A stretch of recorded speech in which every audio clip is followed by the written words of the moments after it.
दोस्तों, महाराष्ट्र के चुनावी नतीजे आए कितने दिन हो गए हैं, लेकिन उस पर रार अभी तक जारी है।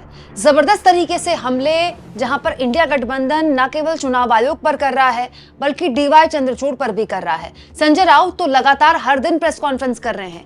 महाराष्ट्र के नतीजों के बाद संजय राउत ने प्रेस कॉन्फ्रेंस करके बार बार डीवाई चंद्रचूड़ को घेरा। जी हाँ दोस्तों, पूर्व सीजीआई डीवाई चंद्रचूड़ को घेरते हुए संजय राउत ने बार बार ये कहा कि अगर जब उनकी सरकार गिराई गई, उद्धव ठाकरे की सरकार गिराई गई और वो मामला सुप्रीम कोर्ट गया, सुप्रीम कोर्ट ने बहुत देर लगाई इस मामले में फैसला सुनाते हुए, और जो फैसला भी सुनाया वो बहुत ही हीला हवाली वाला था। अगर वक्त पर महाराष्ट्र में सुनवाई हो जाती और एक्शन हो जाता तो फिर इस तरह के नतीजे आते ही नहीं, क्योंकि ये जो सरकार है, मतलब एकनाथ शिंदे की जो सरकार चली 2.5 साल, वो चलती नहीं। और जो फैसला था महाराष्ट्र को लेकर, उसको सुनाने में उस वक्त के सीजीआई डीवाई चंद्रचूड़ ने बहुत देर की, क्योंकि दोस्तों अब डीवाई चंद्रचूड़ आपके और मेरी तरह एक आम नागरिक हैं, वो अब सीजीआई नहीं है। इसीलिए इस पूरे के पूरे मसले पर जब डीवाई चंद्रचूड़ को लगातार संजय राउत ने निशाने पर लिया और लगातार उनको ये कहा, उनको मतलब एक तरह से जिम्मेदार मान लिया कि महाराष्ट्र में जो कुछ भी हुआ है, महाराष्ट्र में जो खेला बीजेपी ने किया है, इसकी इजाजत एक तरह से चंद्रचूड़ ने दी अपने सीजीआई रहते हुए। ये कहा था संजय राउत ने, संजय राउत के कहने का ये मतलब था। इस पर अब डीवाई चंद्रचूड़ सामने आए हैं। जी हाँ दोस्तों, chief justice of India DY Chandrachud ने इस पूरे के पूरे मामले में मीडिया से बात करते हुए कहा, पूरे साल हम मौलिक और संवैधानिक मामलों का निपटारा करते हैं। हमने कई मुद्दों पर सुनवाई की, जिसमें 9 जज, 7 जज और 5 जजों की बेंच में आए मामले भी शामिल हैं।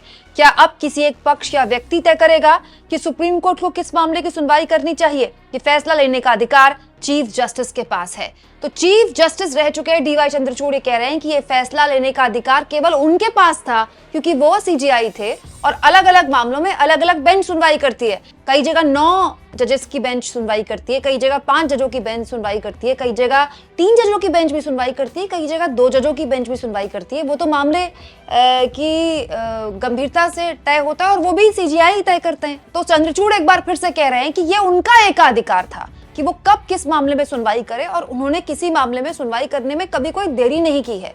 जब दोस्तों चंद्रचूड़ ने ये बात बोली तो विपक्ष और भड़क गया, क्योंकि अब जैसा कि मैंने कहा कि डीवाई चंद्रचूड़ सीजीआई नहीं है, तो बहुत से ऐसे सवाल जो सीजीआई रहते हुए उनसे नहीं पूछे गए थे, या ऐसे तेवर जो विपक्ष ने सीजीआई रहते हुए नहीं दिखाए थे, क्योंकि एक मर्यादा होती है उस पद की, अब विपक्ष वो तेवर दिखा रहा है।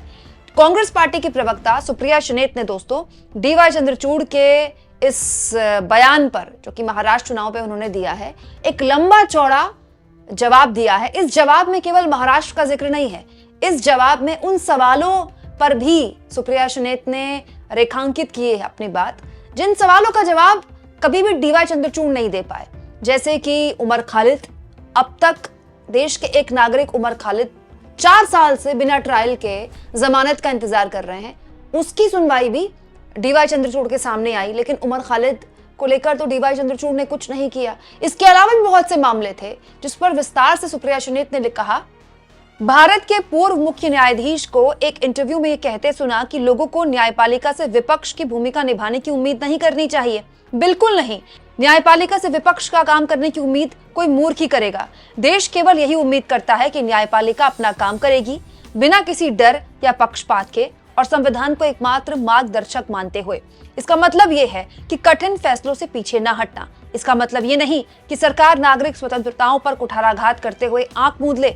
इसका मतलब ये है कि जब सबसे बड़ा कॉर्पोरेट घोटाला आपके सामने लाया जाता है और नियामक खाली बात कहकर बच जाता है, तो उसे संज्ञान में लेना न्यायपालिका का मजाक बनाता है। दोस्तों, यहाँ पर सुप्रिया श्रीनेत अडानी मामले को लेकर कह रही है। याद होगा आपको, हिंडनबर्ग ने सबसे पहले अडानी मामले का गड़बड़झाला पकड़ा था, और उस वक्त सेबी को बहुत ही हल्के तरीके से एक तरह से यह आरोप विपक्ष ने लगाया कि सेबी पर बहुत हल्का है सुप्रीम कोर्ट, क्योंकि सुप्रीम कोर्ट में भी ये मामला गया था। आज देखिए, अडानी पर अमेरिका की अदालत ने वारंट इशू कर दिया, तो आखिरकार सेबी भी एक्टिव हो गया, सरकार के पास भी जवाब नहीं है। लेकिन ये लगातार विपक्ष कहता रहा कि डीवाई चंद्रचूड़ के सुप्रीम कोर्ट के सीजीआई रहते हुए जिस तरह का मामला हिंडनबर्ग ने अडानी के खिलाफ भ्रष्टाचार का शेयर्स में हेराफेरी का, इन्वेस्टर्स के पैसे की हेराफेरी का लगाया था और वो पुख्ता सबूत भी थे, उस पर उस तरह की कार्रवाई सुप्रीम कोर्ट ने नहीं की।